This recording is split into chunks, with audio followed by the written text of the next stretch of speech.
स्वागत है आपका आस्तिक स्पिरिचुअल सीक्रेट्स की दुनिया में। ये गरुड़ पुराण से जुड़ा तीसरा और आखिरी वीडियो है। इस वीडियो में हम बताने जा रहे हैं गरुड़ पुराण के अनुसार आत्मा के प्रकार।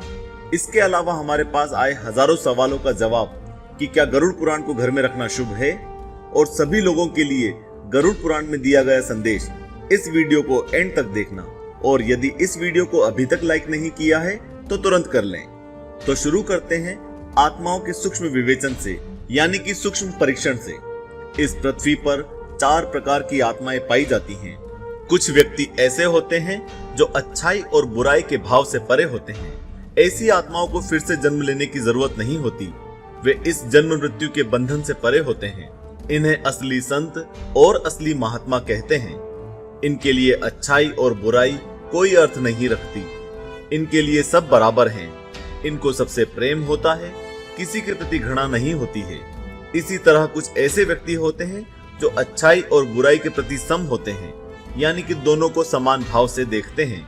वे भी इस जन्म मृत्यु के बंधनों से मुक्त हो जाते हैं। लेकिन तीसरी तरह के लोग होते हैं जिनमें अच्छाई ज्यादा होती है लेकिन थोड़ी बहुत बुराई भी होती है। और चौथी तरह के लोग ऐसे होते हैं जिनमें बुराई ज्यादा होती है लेकिन थोड़ी बहुत अच्छाई भी होती है। और ये दोनों प्रकार के लोग साधारण होते हैं। उनका व्यक्तित्व दोनों का मिश्रण होता है। ऐसे साधारण प्रकार के लोग अपनी मृत्यु होने के बाद तुरंत किसी न किसी गर्भ को उपलब्ध हो जाते हैं, किसी न किसी शरीर को प्राप्त कर लेते हैं। तो दोस्तों, यह थे आत्मा के प्रकार जो कि गरुड़ पुराण में दिए गए हैं। अब आपके सवाल का जवाब कि क्या गरुड़ पुराण को घर में रखना अशुभ है।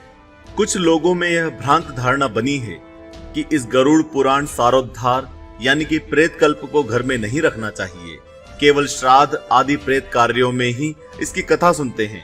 यह धारणा बहुत भ्रम पैदा करने वाली है और अंधविश्वास से भरी है, क्योंकि इस ग्रंथ की महिमा में ही यह बात लिखी है कि जो मनुष्य इस गरुड़ पुराण सारोद्धार को सुनता है, चाहे जैसे भी इसका पाठ करता है, वह यमराज की भयंकर यातनाओं को तोड़कर निष्पाप होकर स्वर्ग प्राप्त करता है। यह ग्रंथ बड़ा ही पवित्र और पुण्यदायक है और सभी पापों का विनाशक और सुनने वाले की सभी कामनाओं का पूरक है। इसको हमेशा सुनना चाहिए। अब बात करते हैं गरुड़ पुराण में दिए गए संदेश की। वास्तव में गरुड़ पुराण की सभी कथाओं और उपदेशों का सार यह है कि हमें आसक्ति को त्याग कर वैराग्य की ओर रुख करना चाहिए और सांसारिक बंधनों से मुक्त होने के लिए एकमात्र परमात्मा की शरण में जाना चाहिए। इस लक्ष्य की प्राप्ति कर्म योग, ज्ञान योग या भक्ति योग द्वारा किस प्रकार से हो सकती है, इसकी विस्तार से व्याख्या इस ग्रंथ में हुई है। मनुष्य इस लोक से जाने के बाद अपने पारलौकिक जीवन को किस तरह सुख समृद्ध और शांतिप्रद बना सकता है, साथ ही मृत्यु के बाद उस प्राणी के उद्धार के लिए उसके बेटे पोते आदि परिवारजनों का क्या कर्तव्य है, इसका भी विस्तार से वर्णन यहाँ मौजूद है। इस गरुड़ पुराण को सुनने और पढ़ने से स्वाभाविक ही पुण्य का लाभ होता है और लोगों को यथार्थ ज्ञान भी होता है।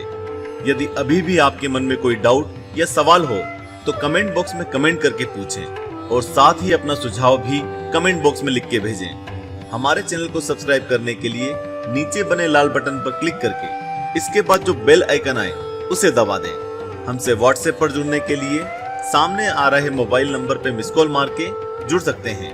हमारे अन्य रोचक वीडियोस देखने के लिए इस समय आपकी स्क्रीन पे दिखाए जा रहे वीडियो पर अभी क्लिक करें। धन्यवाद।